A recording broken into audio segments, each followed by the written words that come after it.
The Circular Study by Katharine Green. Book 2. Remember Evelyn. Chapter 1. The Secret of the Cadwalladers. Thomas Cadwallader suggested rather than told his story.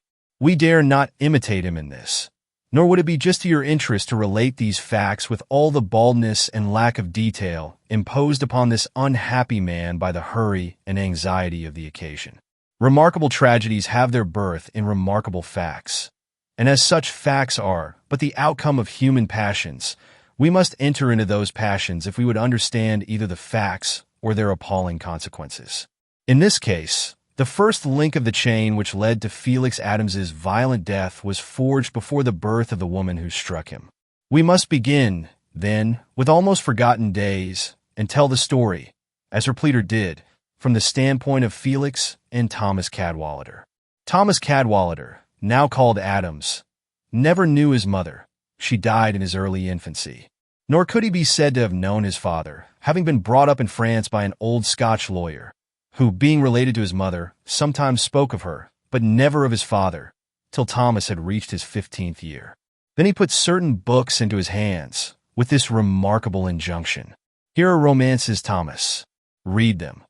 But remember that none of them, no matter how thrilling in matter or effect, will ever equal the story of your father's bitterly wronged and suffering life. "My father," he cried, "tell me about him. I have never heard." But his guardian, satisfied with an illusion which he knew must bear fruit in the extremely susceptible nature of this isolated boy, said no more that day, and Thomas turned to the books. But nothing after that could ever take his mind away from his father. He had scarcely thought of him for years, but now that father had been placed before him in the light of a wronged man, he found himself continually hunting back in the deepest recesses of his memory for some long-forgotten recollection of that father's features calculated to restore his image to his eyes. Sometimes he succeeded in this, or thought he did. But this image, if image it was so speedily lost in a sensation of something strange and awe-compelling enveloping it, that he found himself more absorbed by the intangible impressions associated with this memory than by the memory itself. What were these impressions, and in what had they originated? In vain he tried to determine. They were as vague as they were persistent. A stretch of darkness, 2 bars of orange light, always shining, always the same, black lines against these bars, like the tops of distant gables, an inner thrill, a vague affright, a rush about him as of a swooping wind. All this came with his father's image, only to fade away with it, leaving him troubled, uneasy, and perplexed. Finding these impressions persistent, and receiving no explanation of them in his own mind, he finally asked his guardian what they meant. But that guardian was as ignorant as himself on this topic, and satisfied with having roused the boy's imagination, confined himself to hints, dropped now and then with a judiciousness which proved the existence of a deliberate purpose, of some duty which awaited him on the other side of the water. A duty which would explain his long exile from his only parent, and for which he must fit himself by study and the acquirement of such accomplishments as render a young man a positive power in society. Whether that society be of the old world or the new, he showed his shrewdness in thus dealing with this pliable and deeply affectionate nature. From this time forth Thomas felt himself leading a life of mystery and interest. To feel himself appointed for a work whose unknown character only heightened its importance gave point to every effort now made by this young man, and lent to his studies that vague touch of romance which made them a delight, and him an adept in many things he might otherwise have cared little about. At 18 he was a graduate from the Sorbonne, and a musical virtuoso as well. He could fence, ride, and carry off the prize in games requiring physical prowess as well as mental fitness. He was, in fact, a prodigy in many ways, and was so considered by his fellow students. He, however, was not perfect. He lacked social charm, and in so far failed of being the complete gentleman. This he was made to realize in the following way. One morning his guardian came to him with a letter from his father, in which, together with some words of commendation for his present attainments, that father expressed a certain dissatisfaction with his general manner as being too abrupt and self-satisfied with those of his own sex, and much too timid and deprecating with those of the other. Thomas felt the criticism and recognized its justice. But how had his father, proved by his letter to be no longer a myth, become acquainted with defects which Thomas instinctively felt could never have attracted the attention of his far-from-polished guardian? His questions on this point elicited a response that confounded him. He was not the only son of his father.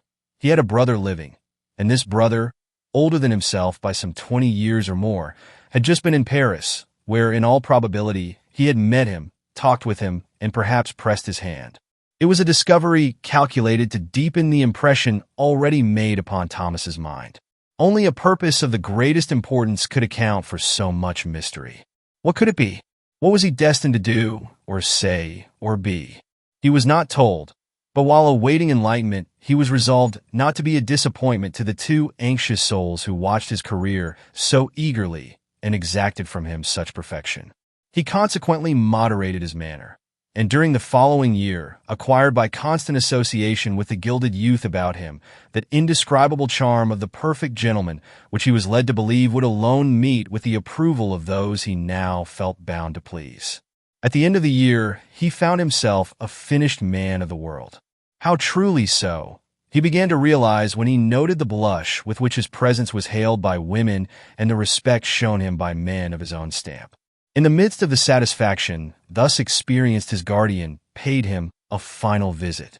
"You are now ready," said he, "for your father's summons. It will come in a few weeks.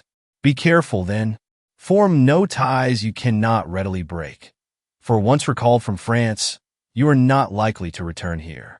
What your father's purpose concerning you may be I do not know, but it is no ordinary one. You will have money, a well-appointed home, family affection, all that you have hitherto craved in vain, and in return you will carry solace to a heart which has awaited your healing touch for 20 years. So much I am ordered to say. The rest you will hear from your father's own lips." Aroused, encouraged, animated by the wildest hopes, the most extravagant anticipations, Thomas awaited his father's call with feverish impatience, and when it came, hastened to respond to it by an immediate voyage to America. This was some 6 months previous to the tragedy in Street. On his arrival at the wharf in New York, he was met, not by his brother, as he had every reason to expect, but by a messenger in whose face evil tidings were apparent before he spoke. Thomas was soon made acquainted with them. His father, who he now learned was called Cadwallader, he himself had always been called Adams, was ill, possibly dying. He must therefore hasten, and being provided with minute instructions as to his way, took the train at once for a small village in northern Pennsylvania. All that followed was a dream to him. He was hurried through the night, with the motion of the ship still in his blood, to meet. What? He dared not think. He swam in a veritable nightmare. Then came a stop, a hurrying from the train, a halt on a platform reeking with rain, for the night was stormy, a call from someone to hurry, the sight of a panting horse steaming under a lamp whose blowing flame he often woke in after nights to see, a push from a persuasive hand, then a ride over a country road the darkness of which seemed impenetrable, and finally the startling vision of an open door, with a Meg Merrilies of a woman standing in it, holding a flaming candle in her hand.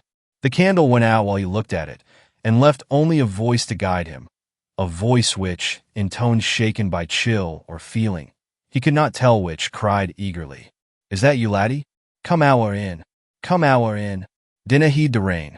The maester's been crying on you a day. I'm glad you're no hour late." He got down, followed the voice, and, stumbling up a step or two, entered a narrow door, which was with difficulty held open behind him, and which swung to with a loud noise the minute he crossed the threshold. This, or the dreariness of the place in which he found himself, disturbed him greatly. Bare floors, stained walls, meager doorways, and a common pine staircase, lighted only by the miserable candle which the old woman had relit.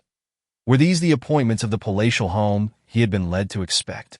These the surroundings, this the abode of him who had exacted such perfection on his part, and to satisfy whose standard he had devoted years of hourly, daily effort, in every department of art and science? A sickening revolt seized him, aggravated by the smiles of the old woman, who dipped and courtesied before him in senile delight. She may have divined his feelings, for, drawing him inside, she relieved him of his overcoat, crying all the while, with an extravagant welcome more repulsive than all the rest. "Oh, the fine laddie, wad your poor mither could see you the no, bonny and clever. Know your faithers bairn Ava. All mither laddie, all mither." The room was no better than the hall. "Where is my father?" he asked, authoritatively, striving to keep down his strong repugnance. "Dinna ye hear him? He's crying on ye. Poor man, he's wearying to see ye." Hear him? He could scarcely hear her. The driving rain, the swish of some great boughs against the house, the rattling of casements and doors, and the shrieking of wind in the chimney made all other sounds well-nigh inaudible. Yet as he listened, he seemed to catch the accents of a far-off voice calling, now wistfully, now imperatively, "Thomas, Thomas!" And thrilled with an emotion almost superstitious in its intensity, he moved hastily toward the staircase. But the old woman was there before him. "Nah, nah," she cried. "Come in by and eat something first." But Thomas shook his head. It seemed to him at that moment as if he never could eat or sleep again. The disillusion was so bitter, his disappointment so keen. "You will na? Then haste ye, haste ye. But it's a pity you wadna hae eaten something. Ye'll need it, laddie. Ye'll need it." "Thomas, Thomas," wailed the voice. He tore himself away. He forced himself to go upstairs, following the cry, which at every moment grew louder. At the top he cast a final glance below. The old woman stood at the stair foot, shading the candle from the draught with a hand that shook with something more than age. She was gazing after him in vague affright, and with the shadow of this fear darkening her weazened face, formed a picture from which he was glad to escape. Plunging on, he found himself before a window whose small panes dripped and groaned under a rain that was fast becoming a torrent. Chilled by the sight, he turned toward the door faintly outlined beside it, and in the semi-darkness seized an old-fashioned latch rattling in the wind that permeated every passageway, and softly raised it. Instantly the door fell back, and two eyes blazing with fever, and that fire of the soul of which fever is the mere physical symbol, greeted him from the midst of a huge bed drawn up against the opposite wall. Then two arms rose, and the moaning cry of "Thomas, Thomas!" changed to a shout, and he knew himself to be in the presence of his father. Falling on his knees in speechless emotion, he grasped the wasted hands held out to him. Such a face, rugged though it was and far from fulfilling the promise held out to him in his dreams, could not but move any man. As he gazed into it and pressed the hands in which the life blood only seemed to linger for this last, this only embrace, all his filial instincts were aroused, and he forgot the common surroundings, the depressing rain, his own fatigue and bitter disappointment, in his lifelong craving for love and family recognition. But the old man on whose breast he fell showed other emotions than those by which he was himself actuated. It was not an embrace he craved, but an opportunity to satisfy an almost frenzied curiosity as to the appearance and attributes of the son who had grown to manhood under other eyes. Pushing him gently back, he bade him stand in the light of the lamp burning on a small pine table, and surveyed him, as it were, from the verge of his own fast failing life, with moans of mingled pain and weariness, amid which Thomas thought he heard the accents of a supreme satisfaction. Meanwhile, in Thomas himself, as he stood there, the sense of complete desolation filled his breast almost to bursting. To have come home for this, to find a father only to be weighed in the scales of that father's judgment, to be admired instead of loved. As he realized his position and listened to the shrieking of the wind and rain, he felt that the wail of the elements but echoed the cry of his own affections, thus strangled in their birth. Indeed, the sensations of that moment made so deep an impression upon him that he was never afterward able to hear a furious gust of wind or rain without the picture rising up before him of this great hollow room, with the trembling figure of his father struggling in the grasp of death and holding it at bay, while he gauged with worldly wisdom the physical, mental, and moral advantages of the son so long banished and so lately restored to his arms. A rush of impetuous words followed by the collapse of his father's form upon the pillow showed that the examination was over. Rushing forward, he grasped again that father's hands, but soon shrank back, stunned by what he heard and the prospect it opened before him. A few of his father's words will interpret the rest. They came in a flood, and among others Thomas caught these. The grace of God be thanked. Our efforts have not failed. Handsome, strong, noble in look and character. We could ask nothing more, hope for nothing more. My revenge will succeed. John Poindexter will find that he has a heart, and that heart can be wrung. I do not need to live to see it. For me, it exists now. It exists here, and he struck his breast with hands that seemed to have reserved their last strength for this supreme gesture. John Poindexter. Who was he? It was a new name to Thomas. Venturing to say so, he reeled under the look he received from his father's eyes. You do not know who John Poindexter is, and what he has done to me and mine. They have kept their promise well, too well, but God will accord me strength to tell you what has been left unsaid by them. He would not bring me up to this hour to let me perish before you have heard the story destined to make you the avenger of innocence upon that enemy of your race. Listen, Thomas. With the hand of death encircling my heart, I speak, and if the story find you cold, but it will not. Your name is Cadwallader, and it will not.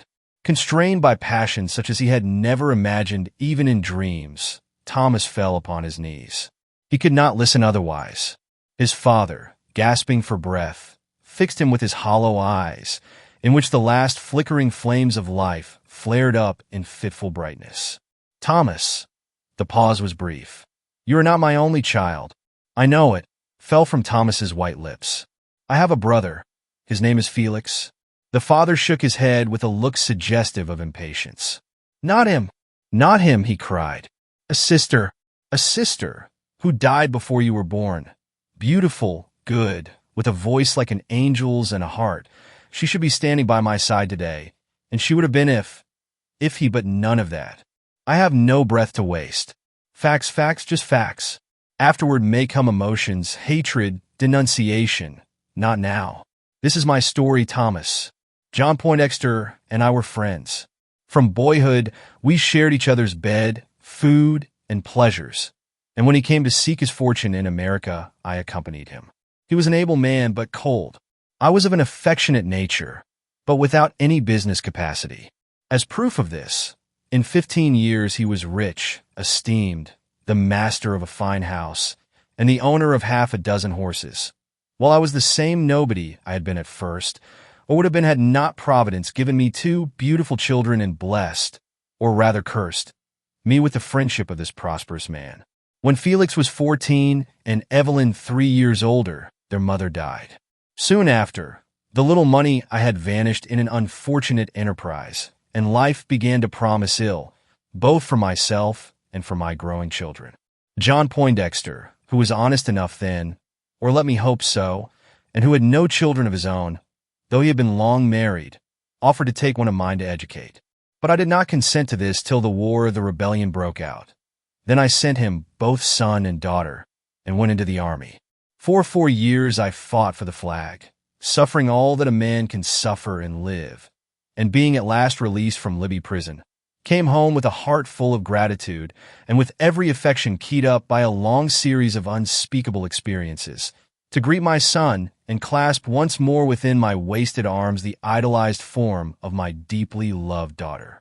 What did I find? A funeral in the streets, hers, and Felix, your brother, walking like a guard between her speechless corpse and the man under whose protection I had placed her youth and innocence.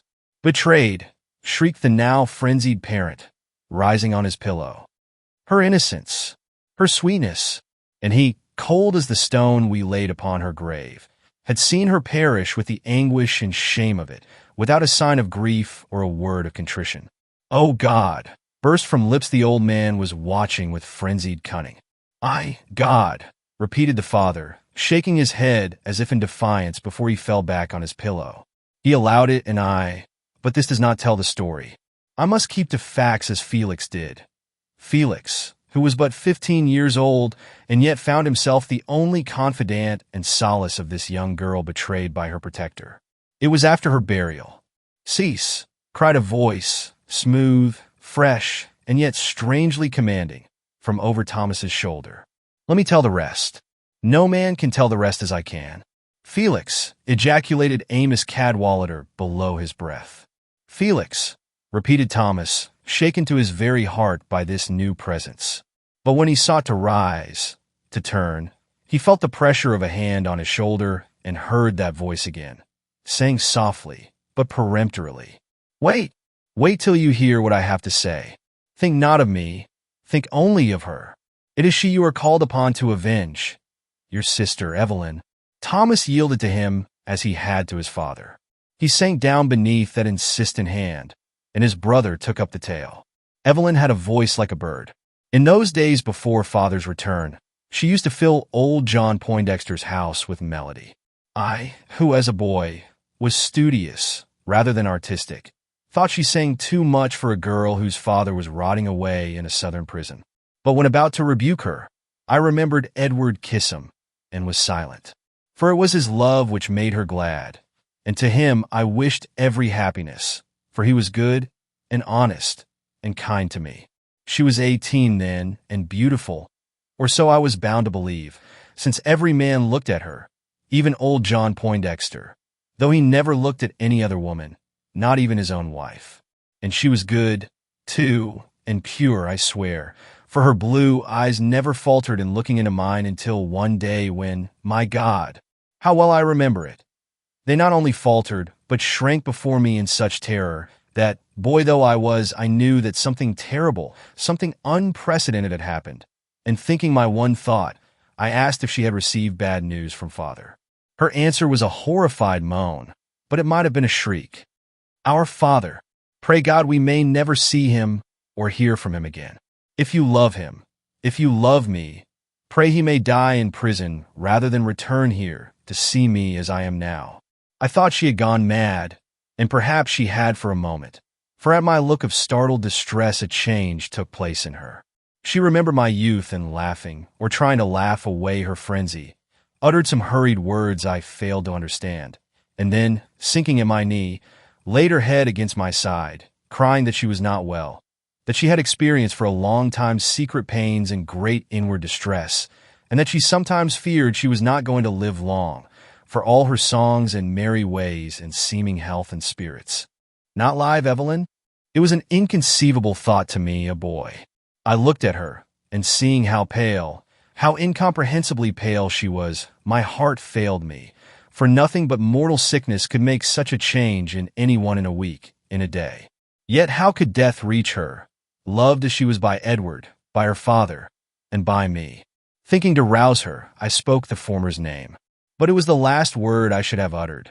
Crouching as if I had given her a blow, she put her two hands out, shrieking faintly, "Not that! Never that! Do not speak his name! Let me never hear of him or see him again! I am dead! Do you not understand me? Dead to all the world from this day! Except to you!" She suddenly sobbed, "Except to you!" And still I did not comprehend her. But when I understood, as I soon did, that no mention was to be made of her illness, that her door was to be shut and no one allowed to enter, not even Mrs. Poindexter or her guardian, least of all, her guardian, I began to catch the first intimation of that horror which was to end my youth and fill my whole afterlife with but one thought, revenge. But I said nothing, only watched and waited. Seeing that she was really ill, I constituted myself her nurse, and sat by her night and day till her symptoms became so alarming that the whole household was aroused, and we could no longer keep the doctor from her. Then I sat at her door, and with one ear turned to catch her lightest moan, listened for the step she most dreaded, but which, though it sometimes approached, never passed the opening of the hall leading to her chamber. For one whole week I sat there, watching her life go slowly out like a flame, with nothing to feed it. Then as the great shadow fell, and life seemed breaking up within me, I dashed from the place, and confronting him where I found him walking, pale and disturbed, in his own hall, told him that my father was coming, that I had had a dream, and in that dream I had seen my father with his face turned toward this place. Was he prepared to meet him? Had he an answer ready when Amos Cadwallader should ask him what had become of his child? I had meant to shock the truth from this man, and I did so. As I mentioned my father's name, Poindexter blanched, and my fears became certainty. Dropping my youthful manner, For I was a boy no longer. I flung his crime in his face, and begged him to deny it if he could. He could not, but he did what neither he nor any other man could do in my presence now, and live, he smiled. Then when he saw me crouching for a spring, for young as I was, I knew but one impulse, and that was to fly at his throat. He put out his powerful hand, and pinning me to the ground, uttered a few short sentences in my ear. They were terrible ones. They made me see that nothing I might then do could obliterate the fact that she was lost if the world knew what I knew, or even so much as suspected it. That any betrayal on my part or act of contrition on his would only pile the earth on her innocent breast and sink her deeper and deeper into the grave she was then digging for herself. That all dreams were falsities. That Southern prisons seldom gave up their victims alive. And that if my father should escape the jaws of Libby and return, it was for me to be glad if he found a quiet grave instead of a dishonored daughter. Further, that if I crossed him, who was power itself, by any boyish exhibition of hate, I would find that any odium I might invoke would fall on her, and not on him, making me an abhorrence, not only to the world at large, but to the very father in whose interest I might pretend to act. I was young and without worldly experience. I yielded to these arguments, but I cursed him where he stood. With his hand pressing heavily upon me, I cursed him to his face. Then I went back to my sister. Had she, by some supernatural power, listened to our talk, or had she really been visited by some dream, that she looked so changed? There was a feverish light in her eye, and something like the shadow of a smile on her lips. Mrs. Poindexter was with her. Mrs. Poindexter, whose face was a mask we never tried to penetrate. But when she had left us alone again, then Evelyn spoke, and I saw what her dream had been. "Felix," she cried as I approached her, trembling with my own emotions and half afraid of hers, "there is still one hope for me. It has come to me while you have been away. Edward, he loves me. Perhaps he would forgive. If he would take me into his protection. I see you know it all, Felix. Then I might grow happy again, well, strong, good. Do you think? Oh, you are a child. What do you know? But before I turn my face forever to the wall, try if you will see me.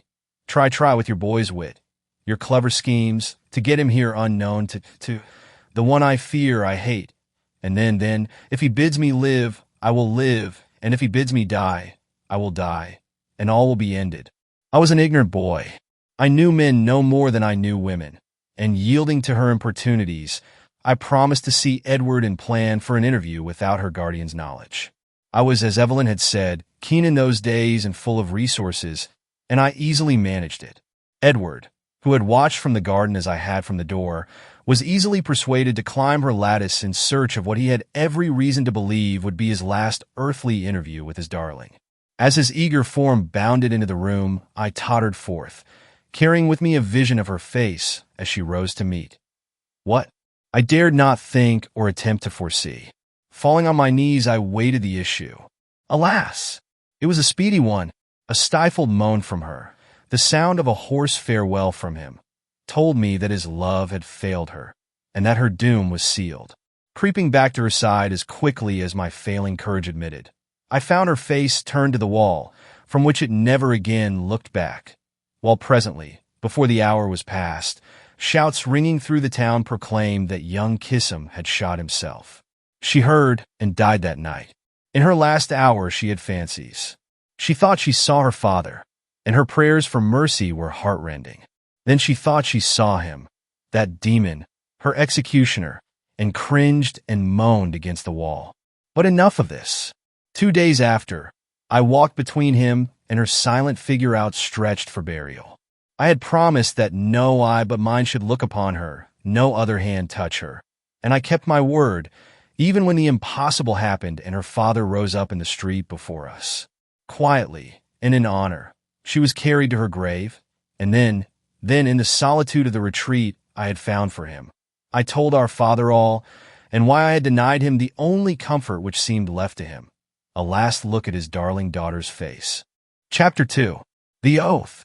A sigh from the panting breast of Amos Cadwallader followed these words.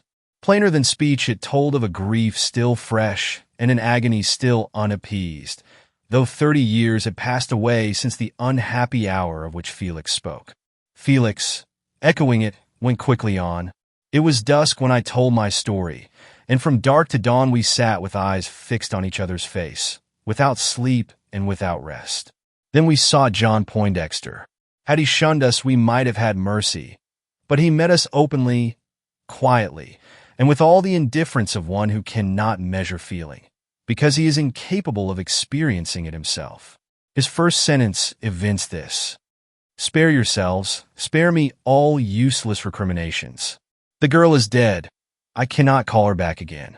Enjoy your life, your eating and your drinking, your getting and your spending. It is but for a few more years at best. Why harp on old griefs? His last word was a triumph. When a man cares for nothing or nobody, it is useless to curse him. Ah, that was it. That was the secret of his power. He cared for nothing and for no one, not even for himself. We felt the blow and bent under it. But before leaving him in the town, we swore, your father and I, that we would yet make that cold heart feel. That some day, in some way, we would cause that impassive nature to suffer as he had made us suffer, however happy he might seem or however closely his prosperity might cling to him. That was 30 years ago, and that oath has not yet been fulfilled. Felix paused. Thomas lifted his head, but the old man would not let him speak. There are men who forget in a month, others who forget in a year. I have never forgotten, nor has Felix here. When you were born, I had married again in the hope of renewed joy. I felt, I know not why, that Evelyn's avenger was come, and when a year or so after this event, we heard that God had forgotten John Poindexter's sins, or perhaps remembered them, and that a child was given him also, after 18 years of married life, I looked upon your bonny face and saw, or thought I saw, a possible means of bringing about the vengeance to which Felix and I had dedicated our lives. You grew. Your ardent nature, generous temper, and facile mind promised an abundant manhood. And when your mother died, leaving me for a second time a widower, I no longer hesitated to devote you to the purpose for which you seemed born. Thomas, do you remember the beginning of that journey, which finally led you far from me? How I bore you on my shoulder along a dusty road, till arrived within sight of his home. I raised you from among the tombs, and, showing you those distant gables looming black against the twilight's gold, dedicated you to the destruction of whatever happiness might hereafter develop under his infant smile. You do? I did not think you could forget. And now that the time has come for the promise of that hour to be fulfilled, I call on you again, Thomas. Avenge our griefs. Avenge your sister. Poindexter's girl has grown to womanhood. At the suggestion conveyed in these words, Thomas recoiled in horror. But the old man failed to read his emotion rightly. Clutching his arm, he proceeded passionately. Woo her! Win her! They do not know you. You will be Thomas Adams to them, not Thomas Cadwallader. Gather this budding flower into your bosom, and then, oh, he must love his child. Through her we have our hand on his heart. Make her suffer. She's but a country girl, and you have lived in Paris. Make her suffer, and if, in doing so, you cause him to blench, then believe I am looking upon you from the grave I go to, and be happy, for you will not have lived, nor will I have died in vain. He paused to catch his failing breath, but his indomitable will triumphed over death and held Thomas under a spell that confounded his instincts and made him the puppet of feelings which had accumulated their force to fill him, in 1 hour, with a hate which it had taken his father and brother a quarter of a century to bring to the point of active vengeance. I shall die. I am dying now, the old man panted on. I shall never live to see your triumph. I shall never behold John Poindexter's eye glaze with those sufferings which rend the entrails and make a man question if there is a God in heaven. But I shall know it where I am. No mounted earth can keep my spirit down when John Poindexter feels his doom. I shall be conscious of his anguish and shall rejoice. And when in the depths of darkness to which I go, he comes faltering along my way. Boy, you have been reared for this. God made you handsome. Man has made you strong. You have made yourself intelligent and accomplished. You have only to show yourself to this country girl to become the master of her will and affection. And these once yours. Remember me. Remember Evelyn. Never had Thomas been witness to such passion. It swept him along in a burning stream against which he sought to contend and could not. Raising his hand in what he meant as a response to that appeal, he endeavored to speak, but failed. His father misinterpreted his silence and bitterly cried, "You are dumb. You do not like the task. Are virtuous, perhaps. You who have lived for years alone and unhampered in Paris. Or you have instincts of honor, habits of generosity that blind you to wrongs that for a longer space than your lifetime have cried aloud to heaven for vengeance. Thomas, Thomas, if you should fail me now." "He will not fail you," broke in the voice of Felix, calm, suave, and insinuating. "I have watched him. I know him. He will not fail you." Thomas shuddered. He had forgotten Felix, but as he heard these words, he could no longer delay looking at the man who had offered to stand as surety for the performance of the unholy deed his father exacted from him. Turning, he saw a man who in any place and under any roof would attract attention, awake admiration, and yes, fear. He was not a large man, not so large as himself, but the will that expressed itself in frenzy on his father's lips showed quiet and inflexible in the gray eye resting upon his own with a power he could never hope to evade. As he looked and comprehended, a steel band seemed to compress his heart. Yet he was conscious at the same time that the personality before which he thus succumbed was as elegant as his own and as perfectly trained in all the ways of men and of life. Even the air of poverty, which had shocked him in his father's person and surroundings, was not visible here. Felix was both well and handsomely clad, and could hold his own as the elder brother in every respect most insisted upon by the Parisian gentleman. The long and, to Thomas, mysterious curtain of dark green serge which stretched behind him from floor to ceiling throughout his pale features with a remarkable distinctness, and for an instant Thomas wondered if it had been hung there for the purpose of producing this effect. But the demand in his brother's face drew his attention, and, bowing his head, he stammered, "I am at your command, Felix. I am at your command, father. I cannot say more. Only remember that I never saw Evelyn, that she died before I was born, and that I—" But here Felix's voice broke in, kind but measured. "Perhaps there is some obstacle we have not reckoned upon. You may already love some woman and desire to marry her. If so, it need be no impediment." But here Thomas's indignation found voice. "No," said he. "I am heart-whole save for a few lingering fancies which are fast becoming vanishing dreams." He seemed to have lived years since entering this room. "Your heart will not be disturbed now," commented Felix. "I have seen the girl. I went there on purpose a year ago. She's as pale as a snowdrop and as listless. You will not be obliged to recall to mind the gay smiles of Parisian ladies to be proof against her charms." Thomas shrugged his shoulders. "She must be made to know the full intoxication of hope," Felix proceeded in his clear and cutting voice. "To realize despair, she must first experience every delight that comes with satisfied love. Have you the skill as well as heart to play to the end a role which will take patience as well as dissimulation, courage as well as subtlety, and that union of will and implacability which finds its food in tears and is strengthened, rather than lessened, by the suffering of its victim?" "I have the skill," murmured Thomas, "but—" "You lack the incentive," finished Felix. Well, well, we must have patience with your doubts and hesitations. Our hate has been fostered by memories of her whom, as you say, you have never seen. Look then, Thomas.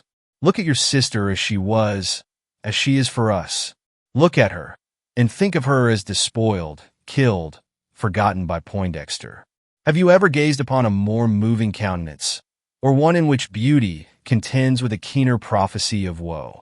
Not knowing what to expect, anticipating almost to be met by her shade, Thomas followed the direction of his brother's lifted hand, and beheld, where but a minute before that dismal curtain had hung, a blaze of light, in the midst of which he saw a charming but tragic figure, such as no gallery in all Europe had ever shown him, possibly because no other limbed face or form had ever appealed to his heart. It did not seem a picture, it seemed her very self, a gentle, loving self that breathed forth all the tenderness he had vainly sought for in his living relatives. And falling at her feet, he cried out, "Do not look at me so reproachfully, sweet Evelyn. I was born to avenge you, and I will. John Poindexter shall never go down in peace to his tomb. A sigh of utter contentment came from the direction of the bed. Swear it, cried his father, holding out his arms before him in the form of a cross. Yes, swear it, repeated Felix, laying his own hand on those crossed arms. Thomas drew near and laid his hand beside that of Felix. I swear, he began, raising his voice above the tempest, which poured gust after gust against the house. I swear to win the affections of Eva Poindexter, and then, when her heart is all mine, to cast her back in anguish and contumely on the breast of John Poindexter. Good, came from what seemed to him an immeasurable distance. Then the darkness, which since the taking of this oath had settled over his senses, fell, and he sank insensible at the feet of his dying father. Amos Cadwallader died that night, but not without one awful scene more. About midnight, he roused from the sleep which had followed the exciting incidents I have just related, and glancing from Thomas to Felix, sitting on either side of the bed, fixed his eyes with a strange gleam upon the door. Ah, he ejaculated, a visitor! John Poindexter. He comes to ask my forgiveness before I set out on my dismal journey. The sarcasm of his tone, the courtesy of his manner, caused the hair to stir on the heads of his two sons. But he saw his enemy as plainly as he saw them. Neither could doubt. Does he dread my meeting with Evelyn? Does he wish to placate me before I am joined to that pathetic shade? He shall not be disappointed. I forgive you, John Poindexter. I forgive you my daughter's shame, my blighted life. I am dying, but I leave one behind who will not forgive you. I have a son, an avenger of the dead, who yet lives to. He fell back. With these words, which seemed to seal Thomas to his task, Amos Cadwallader died. Chapter 3. Eva. Felix had not inherited his father's incapacity for making money. In the 20 years that had passed since Thomas had been abroad, he had built up a fortune, which he could not induce his father to share, but which that father was perfectly willing to see devoted to their mutual revenge. There was meaning, therefore, in the injunction Felix gave his brother on his departure from Montgomery. I have money. Spend it. Spend what you will, and when your task is completed, there will still be some left for your amusement. Thomas bowed. The laborer is worthy of his hire, was his thought. And you? He asked, looking about the scanty walls, which seemed to have lost their very excuse for being now that his father had died. Will you remain here? Felix's answer was abrupt but positive. No, I go to New York tomorrow. I have rented a house there, which you may one day wish to share. The name under which I have leased it is Adams, Felix Adams. As such you will address me. Cadwallader is a name that must not leave your lips in Montgomery, nor must you forget that my person is known there. Otherwise we might not have been dependent on you for the success of our revenge. And he smiled, fully conscious of being the handsomer man of the two. And now how about those introductions we enjoined you to bring from Paris? The history of the next few weeks can best be understood by reading certain letters sent by Thomas to Felix, by examining a diary drawn up by the same writer for his own relief and satisfaction. The letters will be found on the left, and the diary on the right, of the double columns hereby submitted. The former are a summary of facts. The latter is a summary of feelings. Both are necessary to a right comprehension of the situation. First letter. Dear Felix, I am here. I have seen her. She is, as you have said, a pale blonde. Tomorrow, I present my credentials to John Poindexter. From what I have already experienced, I anticipate a favorable reception. Yours af, Thomas. First entry. I could not write Felix the true story of this day. Why? And why must I write it here? To turn my mind from dwelling on it? Perhaps. I do not seem to understand my own feelings, or why I begin to dread my task, while ardently pressing forward to accomplish it. I have seen her. This much I wrote to Felix, but I did not say where our meeting took place or how. How could I? Would he understand how one of Poindexter's blood could be employed in a gracious act? Or how I, filled with a purpose that has made my heart dark as hell ever since I embraced it, could find that heart swell and that purpose sink at my first glimpse of the face whose beauty I have sworn to devote to agony and tears? Surely Felix would have been stronger, and yet I went from the cars to the cemetery. Before entering the town, or seeing to my own comfort, I sought Evelyn's grave, there to renew my oath in the place where, 19 years ago, my father held me up, a 4-year-old child, in threat toward John Poindexter's home.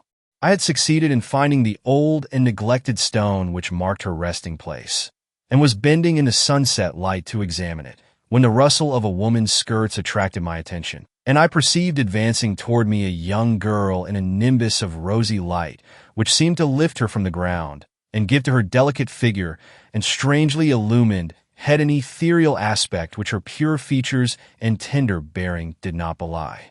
In her arms she carried a huge cluster of snow-white lilies, and when I observed that her eyes were directed not on me, but on the grave beside which I stood, I moved aside into the shadow of some bushes and watched her while she strewed these flowers, emblems of innocence, over the grave I had just left.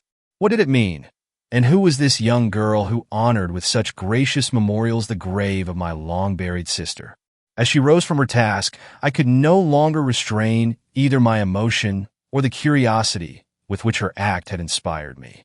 Advancing, I greeted her with all the respect her appearance called for, and noting that her face was even more beautiful when lifted in speech than when bent in gravity over her flowers, I asked her, in the indifferent tone of a stranger, who was buried in this spot, and why she, a mere girl, dropped flowers upon a grave the mosses of whose stone proved it to have been dug long before she was born. Her answer caused me a shock, full as my life has lately been of startling experiences. "I strew flowers here," said she, "because the girl who lies buried under this stone had the same birthday as myself. I never saw her, it's true, but she died in my father's house when she was no older than I am today, and since I have become a woman and realize what loss there is in dying young, I have made it a custom to share with her my birthday flowers. She was a lily, they say, in appearance and character, and so I bring her lilies. It was Eva Poindexter, the girl and she was strewing flowers on Evelyn's grave." Letter 2. Dear Felix, I have touched the hand of John Poindexter. In order to win a place in the good graces of the daughter, I must please the father, or at least attract his favorable notice. I have reason to think I have done this. Very truly, Thomas. Entry 2. I no longer feel myself a true man. John Poindexter is cold in appearance, hard in manner, and inflexible in opinion, but he does not inspire the abhorrence I anticipated nor awaken in me the one thought due to the memory of my sister. Is it because he is Eva's father? Has the loveliness of the daughter cast a halo about the parent? If so, Felix has a right to execrate me and my father too. Letter 3. Dear Felix, the introductions furnished me have made me received everywhere. There is considerable wealth here and many fine houses. Consequently, I find myself in a congenial society, of which she is the star. Did I say that he was, as of old, the chief man of the town? Yours truly, Thomas. Entry 3. She is beautiful. She has the daintiness of the lily and the flush of the rose. But it is not her beauty that moves me.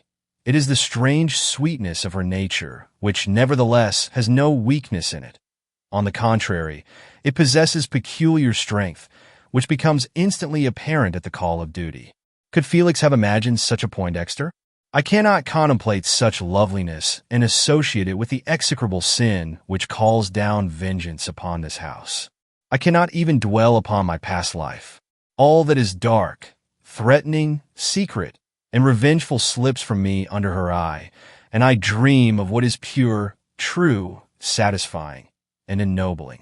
And this by the influence of her smile, rather than of her words. Have I been given an angel to degrade?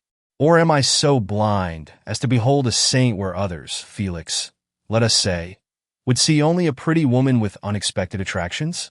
Letter 4. Dear Felix, rides, dances, games, nonsense generally. My interest in this young girl is beginning to be publicly recognized. She alone seems ignorant of it. Sometimes I wonder if our scheme will fail through her impassibility and more than conventional innocence. I am sometimes afraid she will never love me, yet I have exerted myself to please her. Indeed, I could not have exerted myself more. Today I went 25 miles on horseback to procure her a trifle she fancied. Yours af, Thomas. Entry 4. All will not go as easily as Felix imagines. Eva Poindexter may be a country girl, but she has her standards, too, and mere grace and attainment are not sufficient to win her. How about the other qualities she demands? That remains to be seen. I have one she never dreams of. Will its shadow so overwhelm the rest that her naturally pure spirit will shrink from me just at the moment when I think her mine? I cannot tell, and the doubt creates a hell within me. Something deeper, stronger, more imperious than my revenge makes the winning of this girl's heart a necessity to me. I have forgotten my purpose in this desire. I have forgotten everything except that she is the one woman of my life, and that I can never rest till her heart is wholly mine. Good God! Have I become a slave where I hope to be master? Have I, Thomas Cadwallader, given my soul into the keeping of this innocent girl? I did not even stop to inquire. To win her, that is all for which I now live. Letter V. Dear Felix, she may not care for me, but she is interested in no one else. Of this I am assured by John Poindexter, who seems very desirous of aiding me in my attempt to win his daughter's heart. Hard won, close bound. If she ever comes to love me, it will be with the force of a very strong nature. The pale blonde has a heart. Yours af, Thomas. Entry V. If it were passion only that I feel, I might have some hope of restraining it. But it is something more, something deeper, something which constrains me to look with her eyes, hear with her ears, and throb with her heart. My soul, rather than my senses, is enthralled. I want to win her, not for my own satisfaction, but to make her happy. I want to prove to her that goodness exists in this world. I, who came here to corrode and destroy, I, who am still pledged to do so. Ah, Felix, Felix, you should have chosen an older man for your purpose, or remembered that he who could be influenced as I was by family affections possesses a heart too soft for such infamy. Entry 6. The name of Evelyn is never mentioned in this house. Sometimes I think that he has forgotten her, and find in this thought the one remaining spur to my revenge. Forgotten her? Strange, that his child, born long after his victim's death, should remember this poor girl, and he forget. Yet on the daughter the blow is planned to fall. If it does fall, should I not pray that it never may? That she should loathe instead of love me? Distrust, instead of confide in my honor and affection? But who can pray against himself? Eva Poindexter must love me, even if I am driven to self-destruction by my own remorse, after she has confided her heart to my keeping. Letter 6. Dear Felix, will you send me a few exquisite articles from Tiffany's? I see that her father expects me to give her presents. I think she will accept them. If she does, we may both rest easy as to the state of her affections. Very truly, Thomas. Entry 7.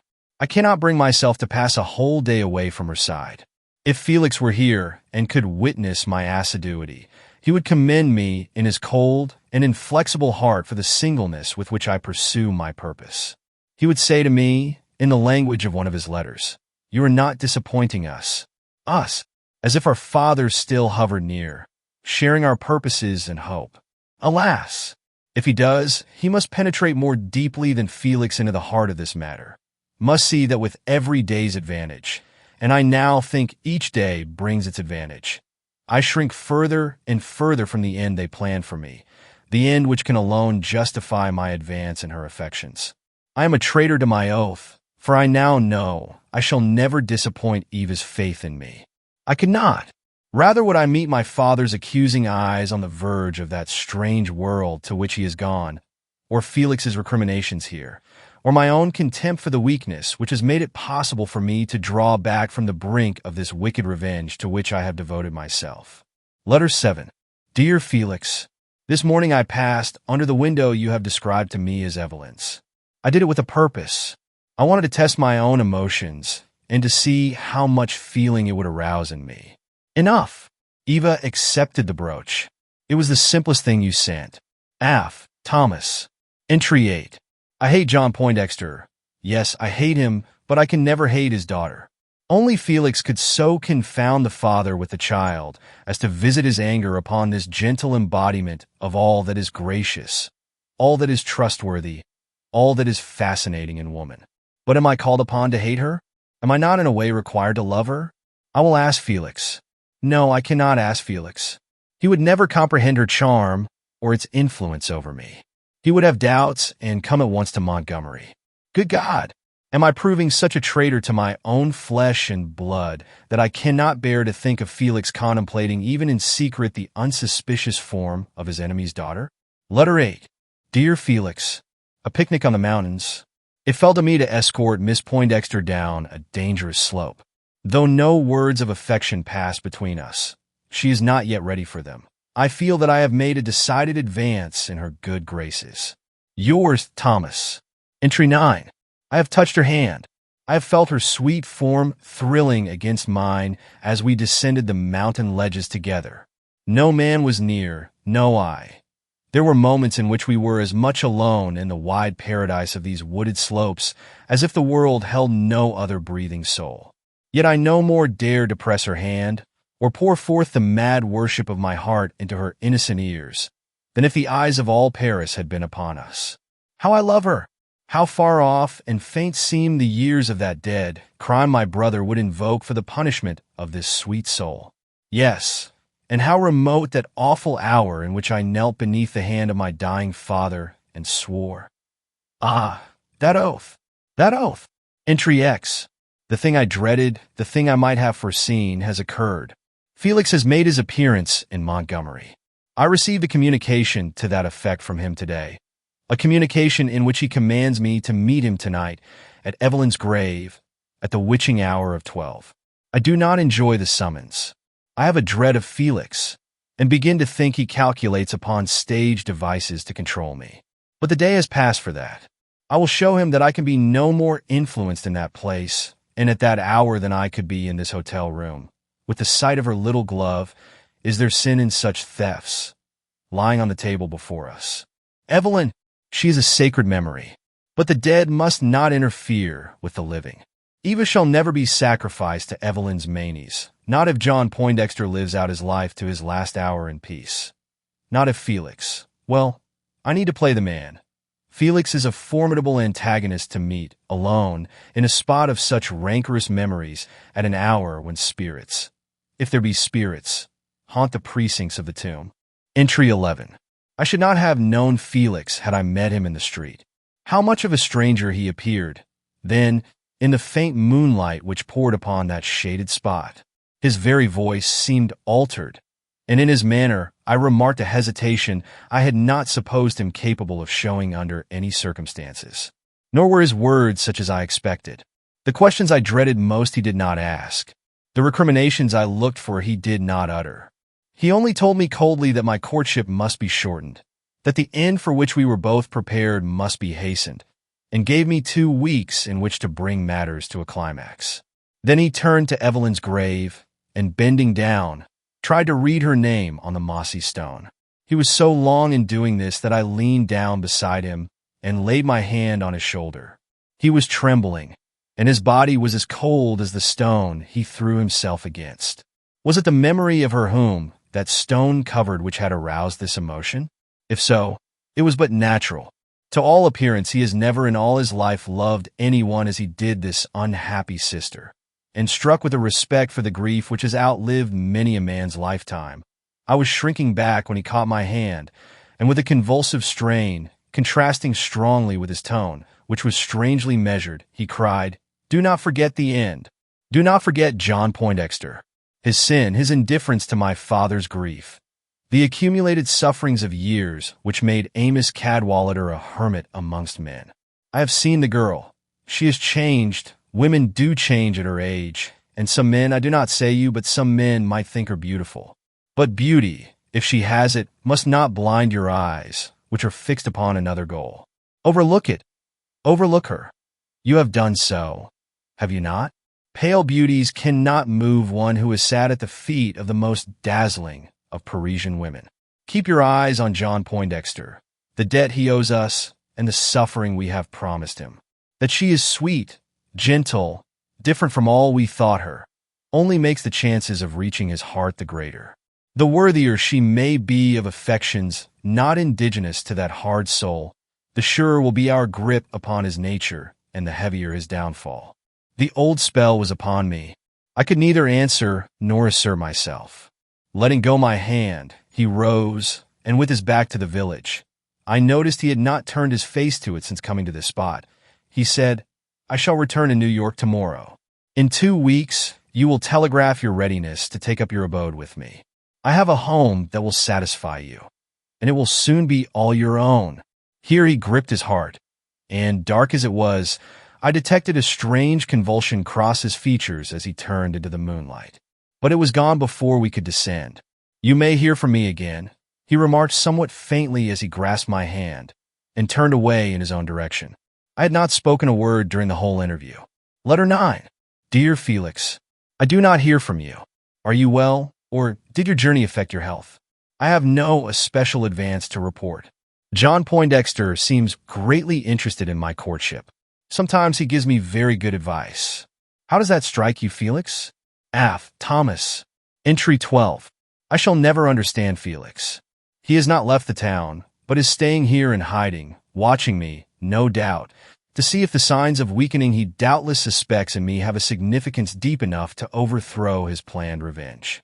I know this because I have seen him more than once during the last week, when he thought himself completely invisible. I have caught sight of him in Mr. Poindexter's grounds when Eva and I stood talking together in the window. I even saw him once in church, in a dark corner, to be sure, but where he could keep his eye upon us, sitting together in Mr. Poindexter's pew. He seemed to me thin that day. The suspense he is under is wearing upon him. Is it my duty to cut it short by proclaiming my infidelity to my oath and my determination to marry the girl who has made me forget it?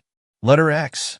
Dear Felix, Miss Poindexter has told me unreservedly that she cares for me.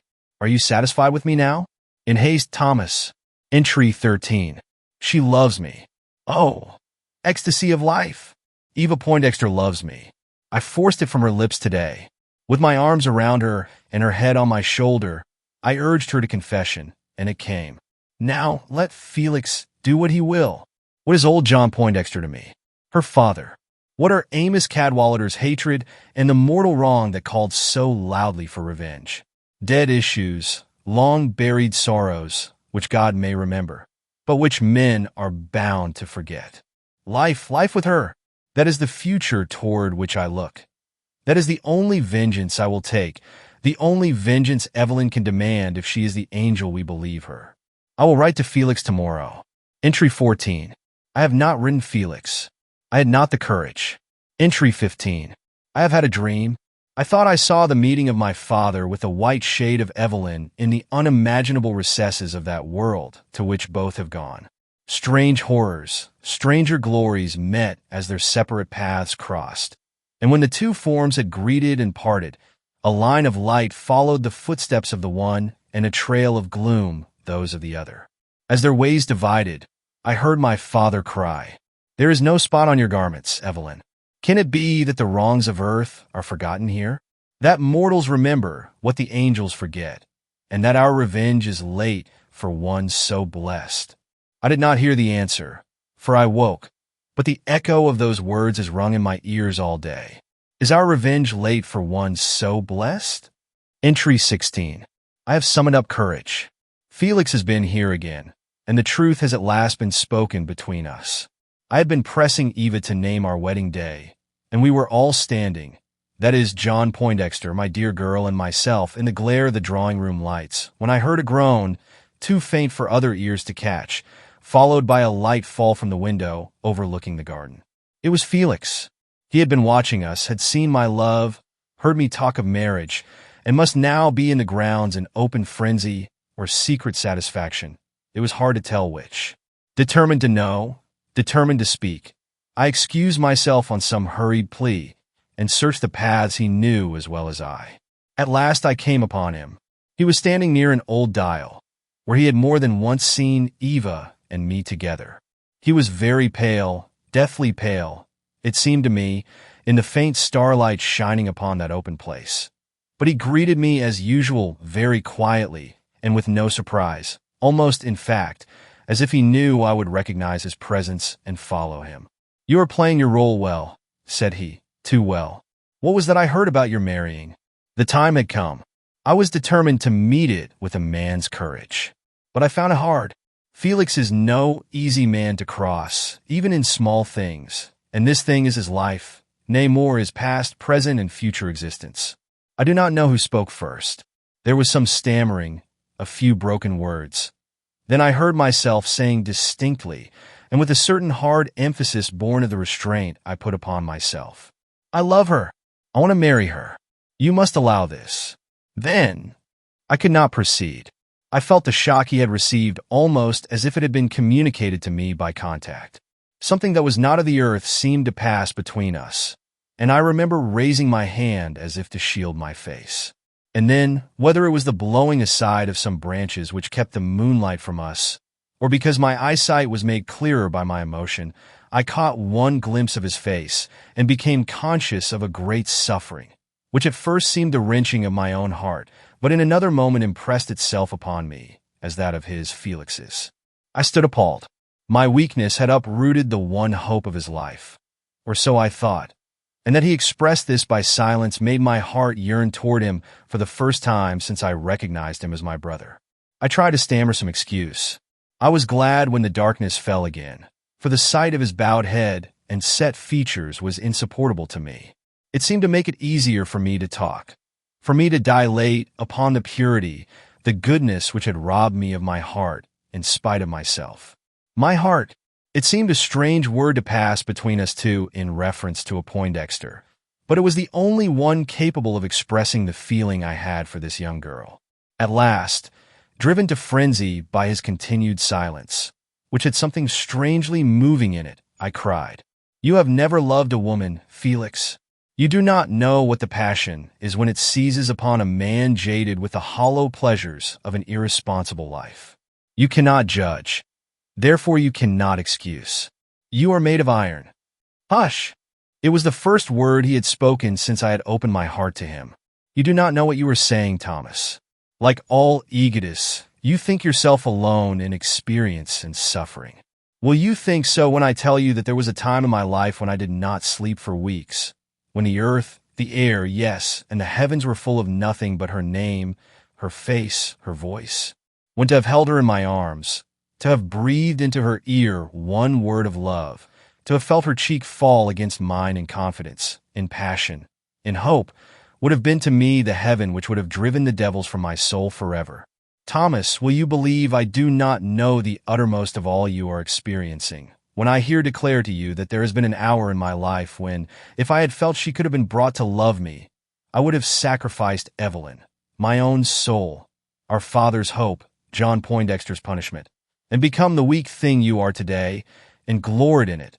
I, Felix Cadwallader, the man of iron, who has never been known to falter. But, Thomas, I overcame that feeling. I crushed down that love, and I call upon you to do the same. You may marry her. But what stopped him? His own heart, or my own impetuosity? Both, perhaps, for at that moment I fell at his feet, and seizing his hand, kissed it as I might a woman's. He seemed to grow cold and stiff under this embrace, which showed both the delirium I was laboring under and the relief I had gotten from his words. When he withdrew his hand, I feel that my doom was about to be spoken, and I was not wrong. It came in these words, "Thomas, I have yielded to your importunity and granted you the satisfaction which under the same circumstances I would have denied myself. But it has not made me less hard toward you. Indeed, the steel with which you say my heart is bound seems tightening about it, as if the momentary weakness in which I have indulged called for revenge. Thomas, go on your way.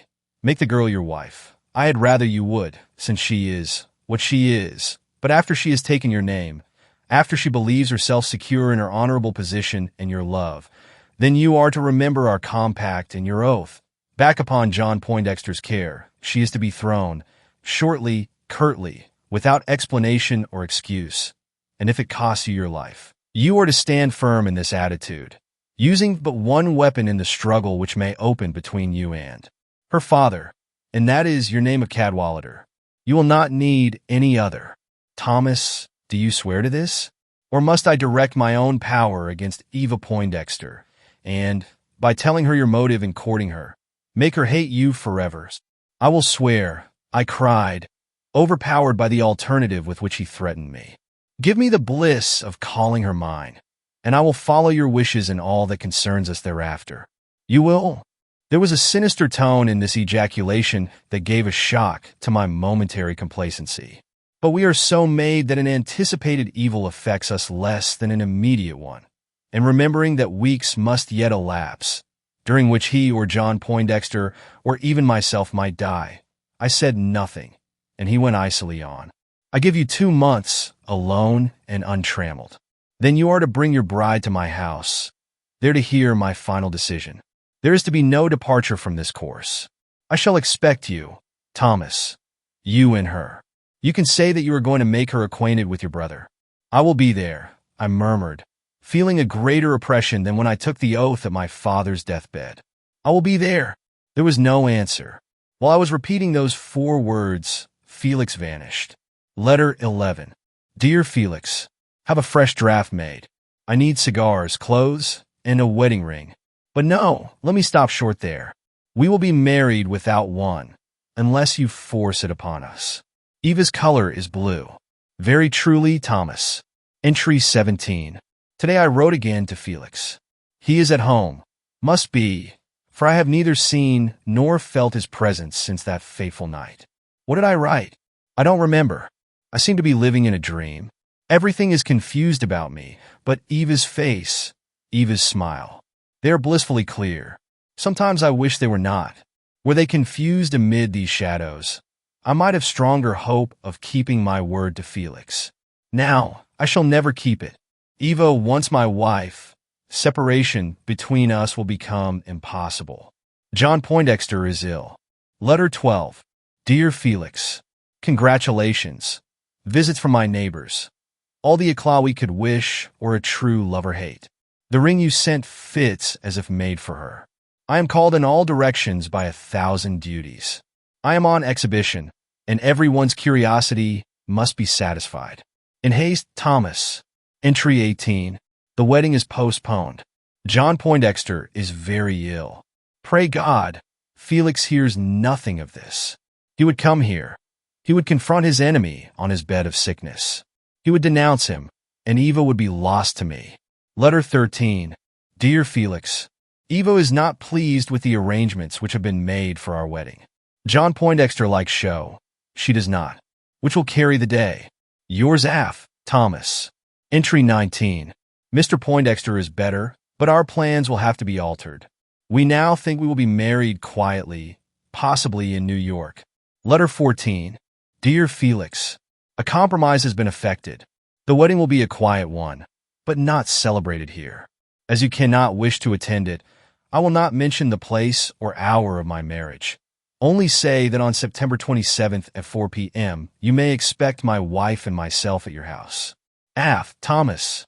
Entry XX. We have decided to be married in New York.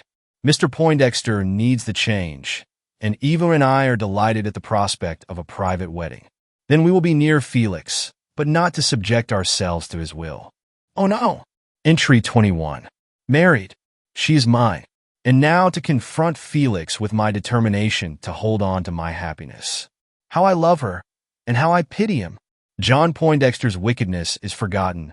Evelyn, but a fading memory. The whole world seems to hold but 3 persons. Eva, Felix, and myself. How will it end? We meet at his home tomorrow. Chapter 4. Felix. Meanwhile, there was another secret struggle going on in the depth of a nature from which all sympathy was excluded both by the temperament of the person concerned and the circumstances surrounding him. I can but hint at it. Some tragedies lie beyond the ken of man. In this one we can but gather from stray scraps of torn-up letters addressed to no one and betraying their authorship only through the writer's hand. They were found long after the mystery of Felix Cadwallader's death had been fully accounted for, tucked away under the flooring of Bardo's room. Where or how procured by him? Who can tell? Madness.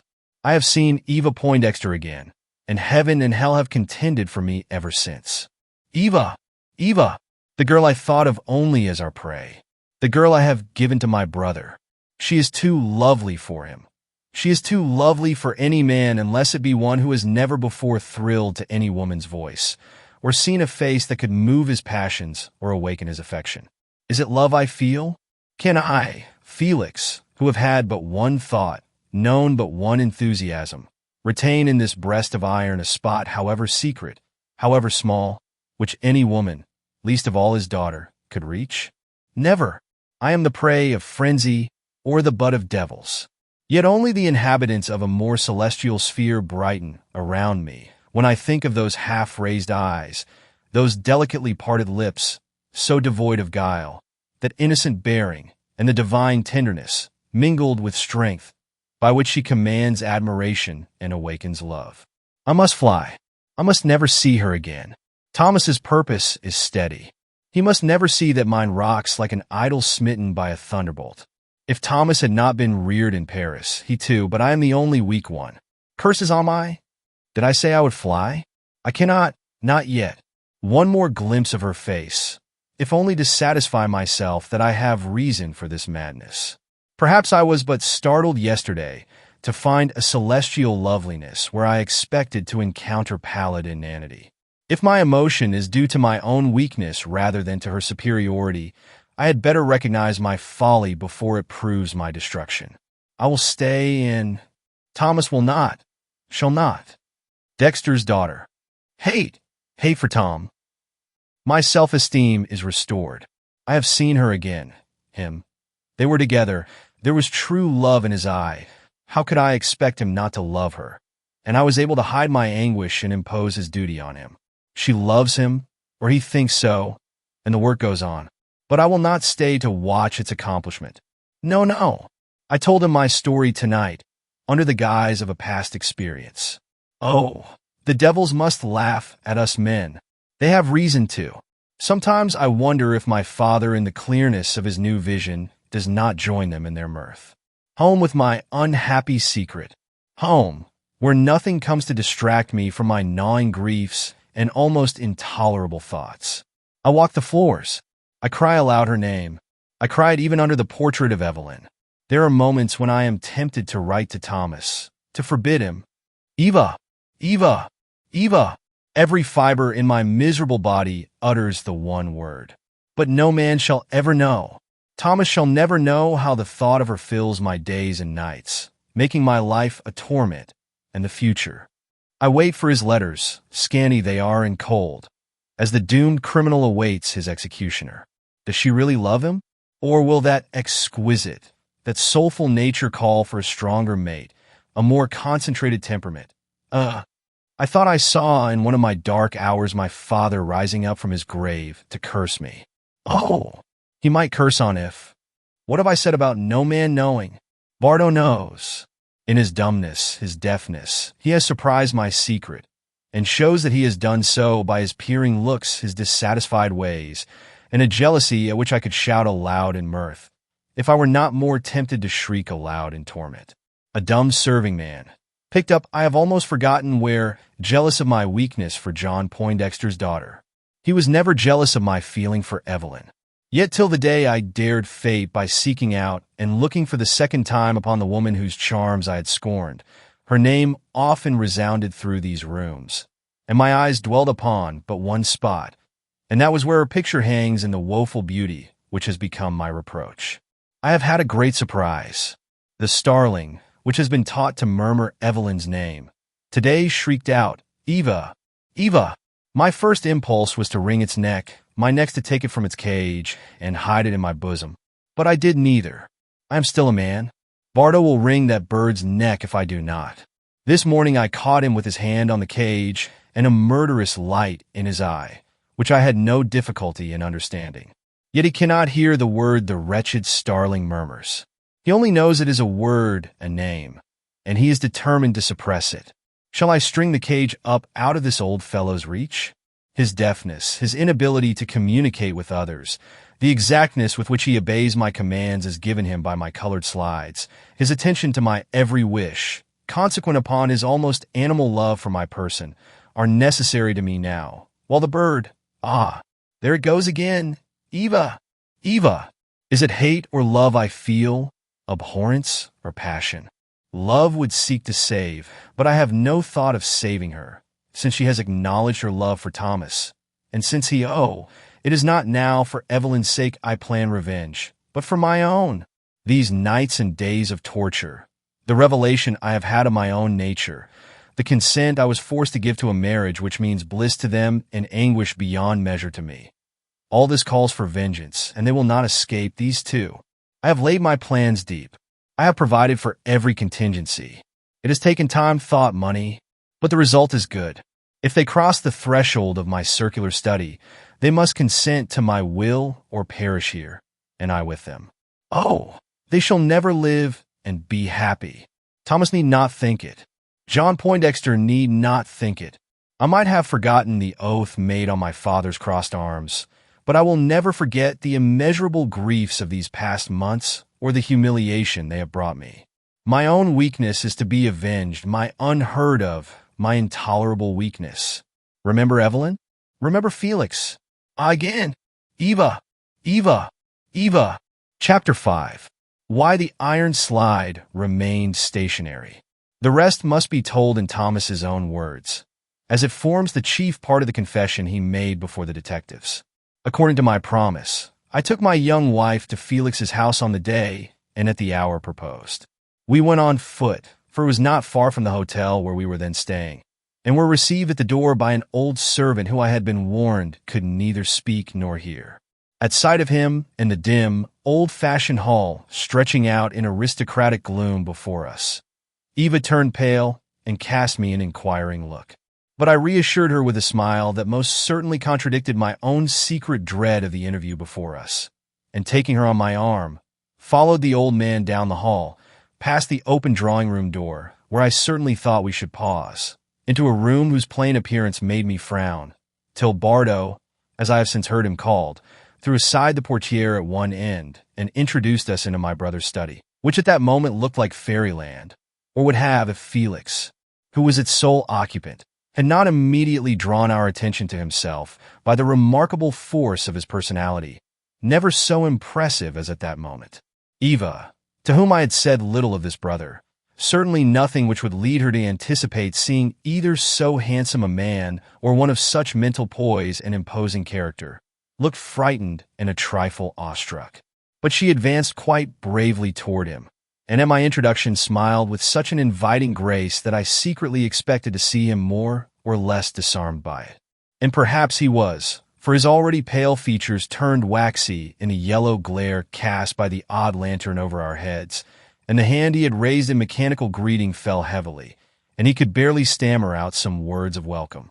These would have seemed quite inadequate to the occasion if his eyes, which were fixed on her face, had not betrayed the fact that he was not without feeling, though she little realized the nature of that feeling or how her very life, for happiness is life, was trembling in the balance under that indomitable will. I who did know, or thought I did, cast him an imploring glance, and, saying that I had some explanations to make, asked if Mrs. Adams might not rest here while we had a few words apart. He answered me with a strange look. Did he feel the revolt in my tone, and understand then, as well as afterward, what the nature of my compliance had been? I shall never know.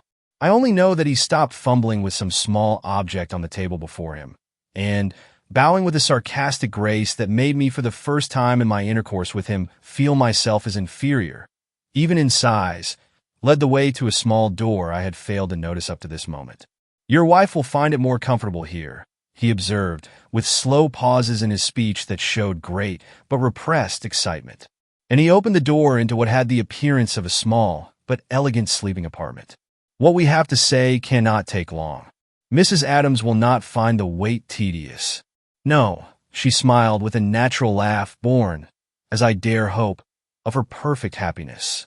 Yet she could not but have considered the proceeding strange, and my manner, as well as his, scarcely what might be expected from a bridegroom introducing his bride to his only relative. I will call you, I began, but the vision of her dimpled face above the great cluster of roses she carried made me forget to complete my sentence, and the door closed, and I found myself face to face with Felix.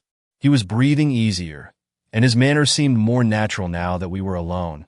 Yet he did not speak, but cast a strange, if not inquiring, glance about the room, the weirdest of apartments, as you all well know, and seeming satisfied with what he saw, why I could not tell, led the way up to the large table which from the first had appeared to exert a sort of uncanny magnetism upon him, saying, "Come further away.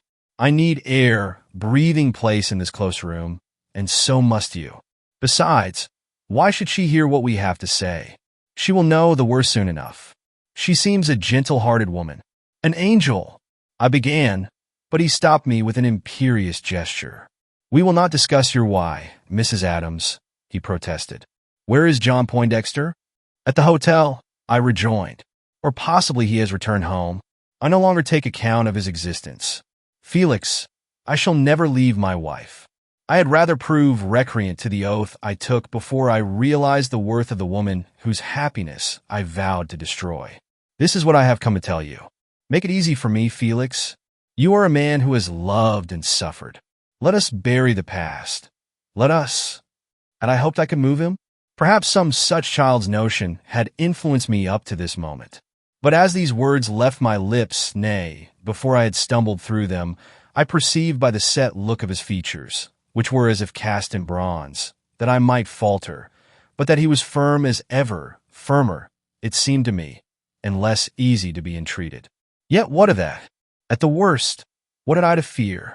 A struggle which might involve Eva in bitter unpleasantness, and me in the loss of a fortune I had come to regard almost as my own. But these were petty considerations. Eva must know sooner or later my real name and the story of her father's guilt. Why not now? And if we must start life poor, it was yet life, while a separation from her. Meanwhile Felix had spoken, and in language I was least prepared to hear. "I anticipated this. From the moment you pleaded with me for the privilege of marrying her, I have looked forward to this outcome and provided against it. Weakness on the part of her bridegroom was to be expected. I have, therefore, steeled myself to meet the emergency. For your oath must be kept." Crushed by the tone in which these words were uttered, a tone that evinced power against which any ordinary struggle would end in failure, I cast my eyes about the room in imitation of what I had seen him do a few minutes before. There was nothing within sight calculated to awaken distrust, and yet a feeling of distrust, the first I had really felt, had come with the look he had thrown above and around the mosque-like interior of the room he called his study. Was it the calm confidence he showed, or the weirdness of finding myself amid oriental splendors and under the influence of night effects and high day, and within sound of the clanging street cars and all the accompanying bustle of everyday traffic? It is hard to say, but from this moment on I found myself affected by a vague affright, not on my own account, but on hers whose voice we could plainly hear humming a gay tune in the adjoining apartment. But I was resolved to suppress all betrayal of uneasiness. I even smiled, though I felt the eyes of Evelyn's pictured countenance upon me. Evelyn's, whose portrait I had never lost sight of from the moment of entering the room, though I had not given it a direct look and now stood with my back to it. Felix, who faced it, but who did not raise his eyes to it, waited a moment for my response, and finding that my words halted, said again, "That oath must be kept." This time I found words with which to answer. "Impossible!" I burst out, flinging doubt, fear, hesitancy, everything I had hitherto trembled at to the winds. It was in my nature to take it, worked upon as I was by family affection, the awfulness of our father's approaching death, and 1,000 uncanny influences all carefully measured and prepared for this end. But it is not in my nature to keep it after 4 months of natural living in the companionship of a man 30 years removed from his guilt, and of his guileless and wholly innocent daughter. And you cannot drive me to it, Felix. No man can force another to abandon his own wife because of a wicked oath taken long before he knew her. If you think your money, he cried, with a contempt that did justice to my disinterestedness as well as his own. I had forgotten I had it. No, Thomas, I should never weigh money against the happiness of living with such a woman as your wife appears to be. But her life I might. Carry out your threat. Forget to pay John Poindexter the debt we owe him, and the matter will assume a seriousness for which you are doubtless poorly prepared. A daughter dead in her honeymoon will be almost as great a grief to him as a dishonored one. And either dead or dishonored, he must find her, When he comes here in search of the child he cannot long forget. Which shall it be? Speak. Was I dreaming? Was this Felix? Was this myself? And was it in my ears these words were poured? With a spring I reached his side where he stood close against the table, and groaned rather than shrieked the words. You would not kill her. You do not meditate a crime of blood here. On her, the innocent, the good. No, he said, it will be you who will do that. You who will not wish to see her languish, suffer, go mad. Thomas, I am not the raving being you take me for.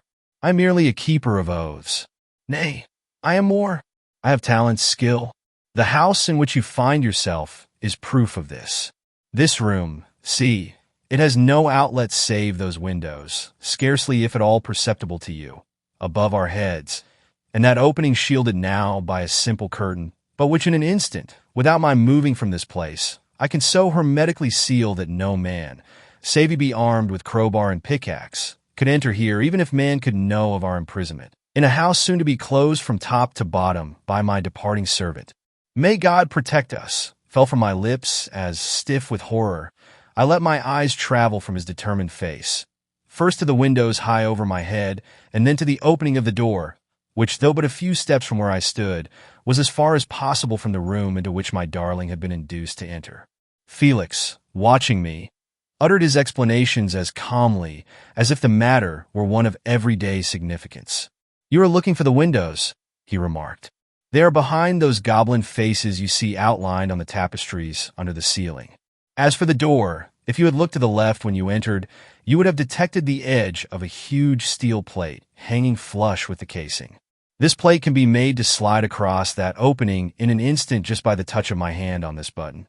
This done, no power save such as I have mentioned can move it back again, not even my own. I have forces at my command for sending it forward, but none for returning it to its place. Do you doubt my mechanical skill, or the perfection of the electrical apparatus I have caused to be placed here? You need not, Thomas. Nor need you doubt the will that is only to exert itself for an instant too. Shall I press the button, brother? No, no, I shouted in a frenzy, caused rather by my knowledge of the nature of this man than any especial threat apparent in his voice or gesture. Let me think. Let me know more fully what your requirements are, what she must suffer if I consent, and what I— He let his hand slip back, that smooth white hand which I had more than once surveyed in admiration. Then he smiled. I knew you would not be foolish, he said. Life has its charms even for hermits like me, and for a beau garçon such as you are. Hush! I interposed, maddened into daring his full anger. It is not my life I am buying, but hers, possibly yours, for it seems you have planned to perish with us. Is it not so? Certainly, was his cold reply. Am I an assassin? Would you expect me to live, knowing you to be perishing? I stared aghast. Such resolve, such sacrifice of self to an idea was beyond my comprehension. Why what? I stammered. Why kill us? Why kill yourself? The answer overwhelmed me. Remember Evelyn, shrilled a voice, and I paused, struck dumb with a superstitious horror I had never believed myself capable of experiencing. For it was not Felix who spoke, neither was it any utterance of my own aroused conscience. Muffled, strange, and startling it came from above, from the hollow spaces of that high vault lit with the golden glow that henceforth can have but one meaning for me, death. What is it? I asked. Another of your mechanical contrivances? He smiled. I had rather he had frowned. Not exactly. A favorite bird, a starling. Alas! He but repeats what he has heard echoed through the solitude of these rooms. I thought I had smothered him up sufficiently to ensure his silence during this interview. But he is a self-willed bird and seems disposed to defy the wrappings I have bound around him, which fact warns me to be speedy and hasten our explanations. Thomas, this is what I require. John Poindexter. You do not know where he is at this hour, but I do. Received a telegram but now, which if he is a man at all, will bring him to this house in a half-hour or so from the present moment. It was sent in your name, and in it you informed him that matters had arisen which demanded his immediate attention, that you were on your way to your brother's, giving him this address, where if you found entrance, you would await his presence in a room called the study, but that, And here you will see how his coming will not aid us if that steel plate is once started on its course. If the possible should occur and your brother should be absent from home, then he was to await a message from you at the plaza. The appearance of the house would inform him whether he would find you and Eva within. Or so I telegraphed him in your name. Thomas, if Bardo fulfills my instructions, and I have never known him to fail me, he will pass down these stairs and out of this house in just 5 minutes, as he is bound on a long-promised journey, and as he expects me to leave the house immediately after him. He has drawn every shade and fastened every lock. Consequently, on his exit, the house will become a tomb, to which, just 2 weeks from today, John Poindexter will be called again, and in words which will lead to a demolition which will disclose. What? Let us not forestall the future, our horrible future, by inquiring. But Thomas, shall Bardo go? Shall I not by signs he comprehends more readily than other men comprehend speech indicate to him on his downward passage to the street that I wish him to wait and open the door to the man whom we have promised to overwhelm in his hour of satisfaction and pride? You have only to write a line, see. I have made a copy of the words you must use, lest your self-command should be too severely taxed. These words left on this table for his inspection, for you must go and Eva remain, will tell him all he needs to know from you. The rest can come from my lips after he has read the signature, which in itself will confound him and prepare the way for what I have to add. Have you anything to say against this plan? Anything, I mean, beyond what you have hitherto urged. Anything that I will consider or which will prevent my finger from pressing the button on which it rests. I took up the paper. It was lying on the table, where it had evidently been inscribed simultaneously with, or just before our entrance into the house, and slowly read the few lines I saw written upon it. You know them, but they will acquire a new significance from your present understanding of their purpose and intent. I return you back your daughter. Neither she nor you will ever see me again. Remember Evelyn, Amos's son. You wish me to sign these words, to put them into my own handwriting, and so to make them mine? Mine! I repeated, yes, and to leave them here on this table for him to see when he enters. He might not believe any mere statement from me in regard to your intentions. I was filled with horror. Love, life, human hopes, the world's friendships, all the possibilities of existence, swept in one concentrated flood of thought and feeling through my outraged consciousness, and I knew I could never put my name to such a blasphemy of all that was sacred to man's soul. Tossing the paper in his face, I cried, "You have gone too far. Better her death, better mine, better the destruction of us all, than such dishonor to the purest thing heaven ever made. I refuse, Felix, I refuse, and may God have mercy on us all." The moment was ghastly. I saw his face change, his finger tremble where it hovered above the fatal button.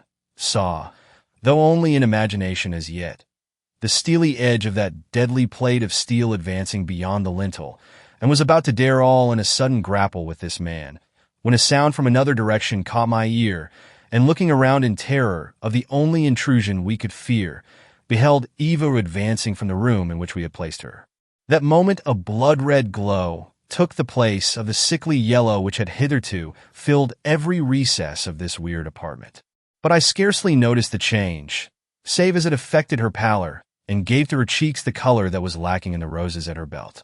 Fearless and sweet, as in the hour when she first told me that she loved me, she approached and stood before us.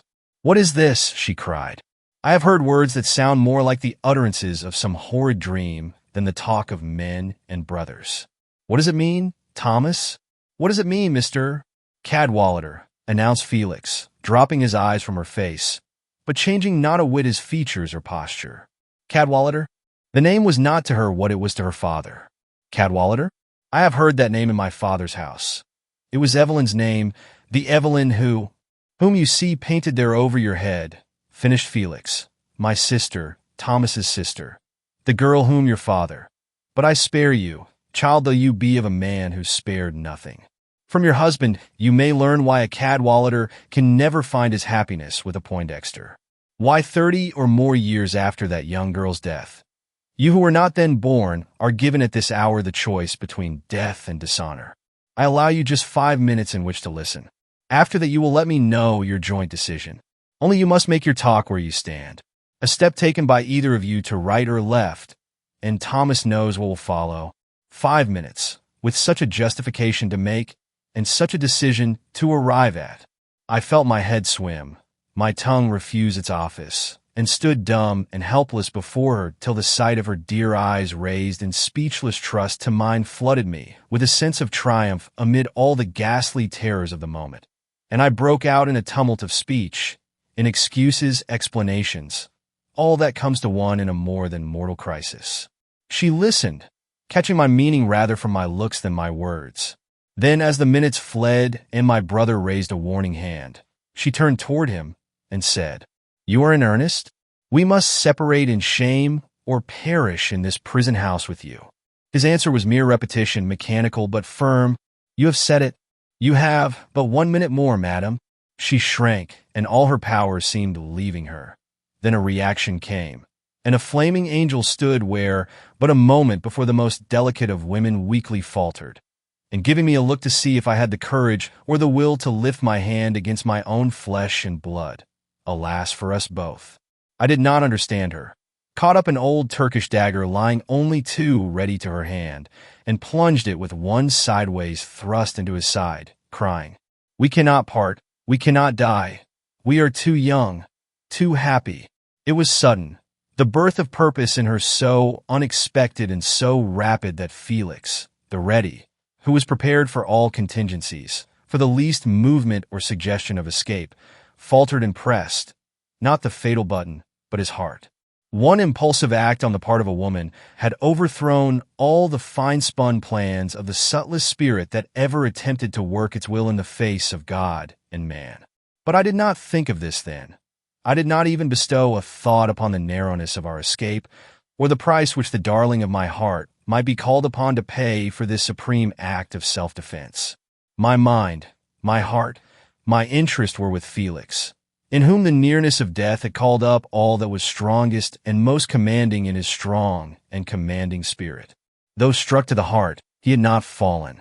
It was as if the will which had sustained him through 30 years of mental torture held him erect still, that he might give her, Eva, one look, the like of which I had never seen on mortal face, and which will never leave my heart or hers until we die. Then, as he saw her sink shudderingly down, and the delicate woman reappear in her pallid and shrunken figure, he turned his eyes on me, and I saw, good God, a tear well up from those orbs of stone and fall slowly down his cheek, fast growing hollow under the stroke of death. "Eva! Eva! I love Eva!" shrilled the voice which once before had startled me from the hollow vault above. Felix heard, and a smile faint as the failing rush of blood through his veins moved his lips and brought a revelation to my soul. He too loved Eva. When he saw, I knew, the will which had kept him on his feet gave way, and he sank to the floor murmuring, "Take her away! I forgive! Save! Save!" She did not know I loved her. Eva, aghast, staring with set eyes at her work, had not moved from her crouching posture.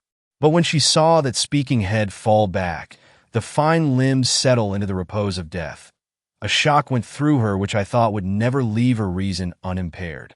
"I've killed him," she murmured. "I've killed him," and looking wildly about, her eyes fell on the cross that hung behind us on the wall. It seemed to remind her that Felix was a Catholic. "Bring it," she gasped. "Let him feel it on his breast. It may bring him peace, hope." As I rushed to do her bidding, she fell in a heap on the floor. "Save," came again from the lips we thought closed forever in death. And realizing at the words both her danger and the necessity of her not opening her eyes again upon this scene, I laid the cross in his arms, and catching her up from the floor, ran with her out of the house. But no sooner had I caught sight of the busy street and the stream of humanity passing before us, than I awoke to an instant recognition of our peril. Setting my wife down, I commanded life back into her limbs by the force of my own energy, and then dragging her down the steps, mingled with the crowd, encouraging her, breathing for her, living in her till I got her into a carriage, and we drove away. For the silence we have maintained from that time to this, you must not blame Mrs. Adams. When she came to herself, which was not for days, she manifested the greatest desire to proclaim her act and assume, its responsibility. But I would not have it. I loved her too dearly to see her name bandied about in the papers. And when her father was taken into our confidence, he was equally peremptory in enjoining silence, and shared with me the watch I now felt bound to keep over her movements. But alas, his was the peremptoriness of pride rather than love. John Poindexter has no more heart for his daughter than he had for his wife or that long-forgotten child from whose grave this tragedy has sprung. Had Felix triumphed, he would never have wrung the heart of this man. As he once said, when a man cares for nothing and nobody, not even for himself, it is useless to curse him. As for Felix himself, judge him not when you realize, as you now must, that his last conscious act was to reach for and put in his mouth the paper which connected Eva with his death. At the moment of death his thought was to save, not to avenge. And this after her hand had struck him. Chapter 6. Answered. A silence more or less surcharged with emotion followed this final appeal.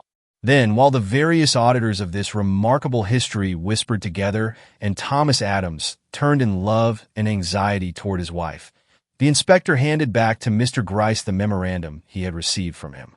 It presented the following appearance. 1. Why a woman who was calm enough to stop and arrange her hair during the beginning of an interview should be wrought up to such a pitch of frenzy and exasperation before it was over as to kill with her own hand a man she had evidently had no previous grudge against. Remember the comb found on the floor of Mr. Adams's bedroom. 2. What was the meaning of the following words, written just previous to this interview by the man thus killed? I return you your daughter. Neither you nor she will ever see me again. Remember Evelyn. 3. Why was the pronoun I used in this communication? What position did Mr. Felix Adams hold toward this young girl, qualifying him to make use of such language after her marriage to his brother? 4. And having used it, why did he, upon being attacked by her, attempt to swallow the paper upon which he had written these words, actually dying with it clenched between his teeth? 5. If he was killed in anger and died as monsters do, her own word, why did his face show sorrow rather than hate, and a determination as far as possible removed from the rush of overwhelming emotions likely to follow the reception of a mortal blow from the hand of an unexpected antagonist? 6. Why, if he had strength to seize the above-mentioned paper and convey it to his lips, did he not use that strength in turning on a light calculated to bring him assistance, instead of leaving blazing the crimson glow which, according to the code of signals as now understood by us, means nothing more required just now? Keep away. 7. What was the meaning of the huge steel plate found between the casings of the doorway, and why did it remain at rest within its socket at this, the culminating moment of his life? 8. An explanation of how old Poindexter came to appear on the scene so soon after the event. His words as overheard were, "It is Amos' son, not Amos." Did he not know whom he was to meet in his house? Was the condition of the man lying before him, with a cross on his bosom and a dagger in his heart, less of a surprise to him than the personality of the victim? 9. Remember the conclusions we have drawn from Bardot's pantomime. Mr. Adams was killed by a left-handed thrust. Watch for an acknowledgement that the young woman is left-handed. And do not forget that an explanation is due why, for so long a time, she held her other arm stretched out behind her. 10. Why did the bird whose chief cry is, "Remember Evelyn," sometimes vary it with "Poor Eva, lovely Eva"? Who would strike Eva? The story of this tragedy, to be true, must show that Mr. Adams knew his brother's bride both long and well. 11. If Bardot is, as we think, innocent of all connection with this crime save as witness, why does he show such joy at its result? This may not reasonably be expected to fall within the scope of Thomas Adams's confession, but it should not be ignored by us. This deaf and dumb servitor was driven mad by the fact which caused him joy. Why? It must be remembered that the scraps of writing in Felix's hand had not yet been found by the police.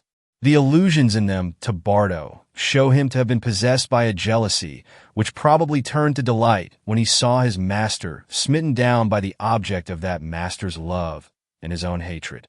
How he came to recognize in the bride of another man the owner of the name he so often saw hovering on the lips of his master, is a question to be answered by more astute students of the laws of perception than myself.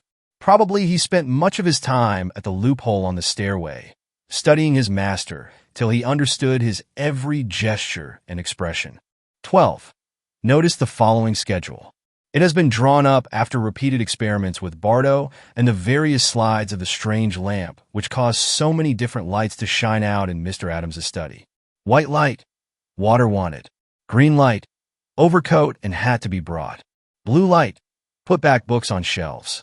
Violet light, arrange study for the night. Yellow light, watch for next light. Red light, nothing wanted, stay away. The last was on at the final scene. Note if this fact can be explained by Mr. Adams's account of the same. 2 paragraphs alone lacked complete explanation. The first, number 9, was important. The description of the stroke dealt by Mr. Adams's wife did not account for this peculiar feature in Bardo's pantomime. Consulting with the inspector, Mr. Gryce finally approached Mr. Adams and inquired if he had strength to enact before them the blow, as he had seen it dealt by his wife. The startled young man looked the question he dared not ask.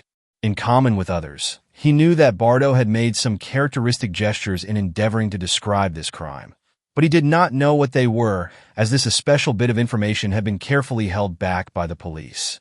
He therefore did not respond hastily to the suggestion made him, but thought intently for a moment before he thrust out his left hand and caught up some article or other from the inspector's table and made a lunge with it across his body into an imaginary victim at his right. Then he consulted the faces about him with inexpressible anxiety. He found little encouragement in their aspect. "You would make your wife out left-handed," suggested Mr. Gryce. "Now I have been watching her ever since she came into this place, and I have seen no evidence of this. She is not left-handed, but she thrust with her left hand, because her right was fast held in mine.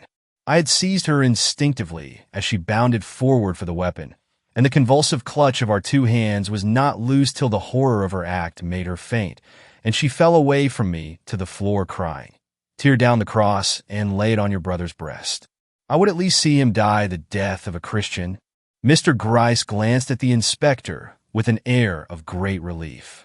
The mystery of the constrained attitude of the right hand which made Bardo's pantomime so remarkable was now naturally explained, and taking up the blue pencil which the inspector had laid down, he wrote, with a smile, a very decided answer across paragraph number 9.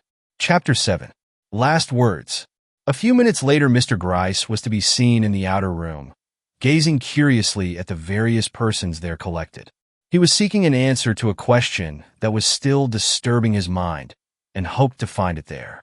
He was not disappointed, for in a quiet corner he encountered the amiable form of Miss Butterworth, calmly awaiting the result of an interference which she in all probability had been an active agent in bringing about.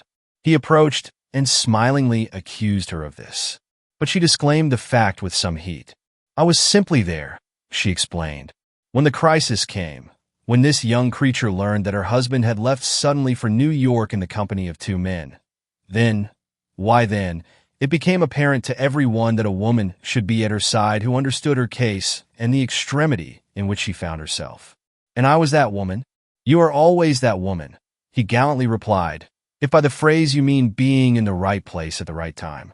So you are already acquainted with Mrs. Adams's stories?" "Yes. The ravings of a moment told me she was the one who had handled the dagger that slew Mr. Adams. Afterward, she was able to explain the cause of what has seemed to us such a horrible crime. When I heard her story, Mr. Gryce, I no longer hesitated either as to her duty or mine. Do you think she will be called upon to answer for this blow? Will she be tried, convicted? Madam, there are not 12 men in the city so devoid of intelligence as to apply the name of crime to an act which was so evidently one of self-defense. No true bill will be found against young Mrs. Adams. Rest easy." The look of gloom disappeared from Miss Butterworth's eyes. "Then I may return home in peace," she cried. "It has been a desperate 5 hours for me, and I feel well shaken up. Will you escort me to my carriage?" Miss Butterworth did not look shaken up. Indeed, in Mr. Gryce's judgment, she had never appeared more serene or more comfortable. But she was certainly the best judge of her own condition, and after satisfying herself that the object of her care was reviving under the solicitous ministrations of her husband, she took the arm which Mr. Gryce held out to her and proceeded to her carriage. As he assisted her in, he asked a few questions about Mr. Poindexter. Why is not Mrs. Adams's father here? Did he allow his daughter to leave him on such an errand as this without offering to accompany her? The answer was curtness itself. Mr. Poindexter is a man without heart. He came with us to New York, but refused to follow us to police headquarters. Sir, you will find that the united passions of 3 burning souls, and a revenge the most deeply cherished of any I ever knew or heard of, have been thrown away on a man who is positively unable to suffer. Do not mention old John Poindexter to me. And now, if you will be so good, tell the coachman to drive me to my home in Gramercy Park. I have put my finger in the police pie for the last time, Mr. Gryce, positively for the last time, and she sank back on the carriage cushions with an inexorable look, which, nevertheless, did not quite conceal a quiet complacency, which argued that she was not altogether dissatisfied with herself, or the result of her interference in matters usually considered at variance with a refined woman's natural instincts. Mr. Gryce, in repressing a smile, bowed lower even than his wont, and under the shadow of this bow, the carriage drove off. As he walked slowly back, he sighed. Was he wondering if a case of similar interest would ever bring them together again in consultation? The end. Thank you for joining me on this captivating journey through the circular study by Katharine Green. I hope you enjoyed unraveling this thrilling mystery as much as I did bringing it to you. If you love this audiobook, please take a moment to like this video, share it with your friends and fellow mystery enthusiasts, and leave a comment sharing your thoughts on the story. Don't forget to subscribe to the channel and hit the notification bell so you never miss more classic mysteries and timeless tales. Your support helps this channel grow and allows me to continue sharing these literary treasures with you. Thank you, and I look forward to seeing you in the next adventure